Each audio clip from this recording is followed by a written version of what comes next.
Dirvožemio kokybė Lietuvoje labai priklauso nuo ūkininkų požiūrio į dirvožemį. Tarkim, yra ūkininkai, kurie rūpinasi tik tais augalais ir kuo didesnį derlių užauginti. Tai dirvožemis tokiu atveju šiek tiek gal kenčia, bet dabar lyginant prieš, tarkim, 8 metus ir dabar, tai matau, kad ūkininkai po truputį visi gauna ir daugiau žinių ir patirčių ir pastebi, kad dirvožemis yra labai svarbus elementas viso to ūkininkavimo. Tai manau, kad situacija tikrai gerėja ir jinai gerės. Ką patartum ūkininkams? Kokius tyrimus atlikti, kaip stebėti savo dirvožemio kokybę? Tai aš patarčiau ūkininkams tiesiog suprasti, kad dirvožemis yra gyva būtybė ir kad yra tokių analizių, metodų. Tai prasme, yra toks posakis, kad tai, kad tu gali pamatuoti, gali ir kontroliuoti. Tai yra labai daug tų visokių analizių ir metodų, bet tačiau, aišku, reikia atsirinkti juos, o atsirinkti reikia per praktikas.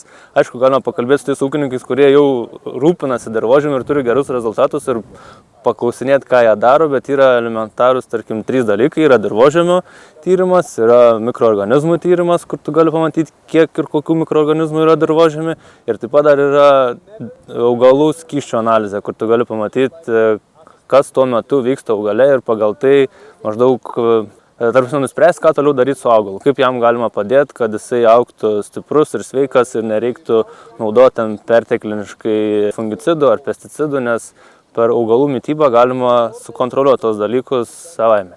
Čia kaip su žmogaus imunitetu. Gali prižiūrėti jo, gali nieko nedaryti ir tada reikia vaistus vartoti. Dabar atliekam tyrimus laukuose, įskaitant ir šį lauką. Kiek organinės anglies yra sukaupiama dirvožemyje? Koks yra vidurkis Lietuvos galbūt, arba kiek galima tikėti sukaupti ir nuo ko tai priklauso? Apie organinės anglies kiekį ir dabar, tarkim, tą vidurkį, tai aš pasakyti negaliu tos statistikos, nežinau, bet esmė yra viso ko organinės anglies kaupime, esmė yra, kad augalas vykdytų tik teisingai fotosintezę. Kuo fotosintezės procesas yra efektyvesnis, tuo geriau augalas gamina cukrų ir tas cukrus yra paduodamas per šaknis mikroorganizmams, kurie jau tą anglį stabilizuoja dirvoje ir išlaiko ilgus metus. Neariminė žemdirbystė. Kodėl ūkininkams apsimoka pereiti prie neariminės žemdirbystės? Tai manau pats pagrindinis, kurį ūkininkai pastebi ir sako apie tai, kad sumažėja važiavimas į laukus. Prasme, reikia mažiau kartų važiuoti į lauką ir dirbti žemę, ten 1 kartą, 2 kartą tiesiog sumažėja tų procesų kiekis.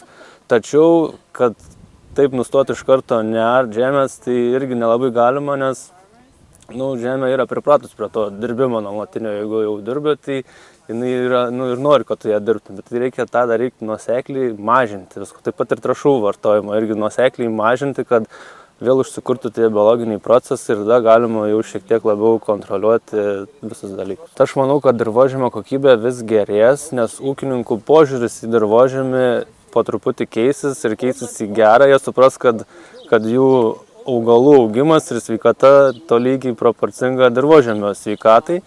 Ir tą pamatę, jie labiau rūpinsis dirvožemiu ir šitie visi procesai gerėti turėtų. Nes tiesiog, kuo daugiau dėmesio tu pradėsi skirti dirvožemiui, tuo viskas labiau ir gerės. Čia tiesiog viskas realiai priklauso nuo dirvožemio sveikatos. Ir mūsų sveikata ir visi kiti dalykai, tai tiesiog tas dėmesys, manau, bus naudingas žiūrint į ateitį. Tai turėtų mažėti chemizuotų ūkių, ar ne? Jo, aš manau, kad chemizuotų ūkių turėtų mažėti ir mažės po truputį, gal ne iš karto, bet tiesiog tas visas virsmas iš chemizuotų ūkių į tos kitus alternatyvus, regeneratyvus ar ekologinius virs ir tie ūkininkai bus priversti tiesiog irgi kažką daryti kitaip ir pasikeisti.